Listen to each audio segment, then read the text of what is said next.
जय जगन्नाथ साग मैंने तो आज मुझे बाहर आम बाड़ी को जावाई तो ये काकी आम जाऊँ आम बाड़ी को। तो यहाँ हूँ आम बाड़ी को जावाई रास्ता देखो जिड़े खाली देखिए खाली किआ गछ आ बाली। तो यहाँ हूँ आम आड़िया तो जड़े भी देखिए खाली गछ पाइबे ता छड़ा किसी भी ना। तो यहाँ आम डीहरे आम पहुँचलु तो यहाँ अच्छे आम डीह।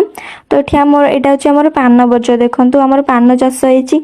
तो मो माँ आर पाख डीहर अच्छे से आर पाक जाऊँगी देखो आम बज भितर केमती सुपारी गछ आ कंचा लंका गछ लगाई। तो यहाँ हूँ आम आर डीह एटी मो माँ आम छेली मान को चोरौन देखूँ।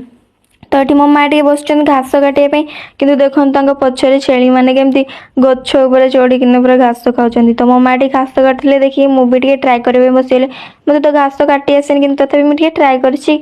तो ये सी बस आम पान बजार औषध बुणा जो से सार गुलुंट तो ये सार गुला भी सरीगला से सार बुणा चली आसे देखो केमती मुहटा को लुचें वीडियो बनई देवेनि कहते मोर कौन भिड बनाऊँ मुझे औषध बुणाऊँ। तो रही जय जगन्नाथ।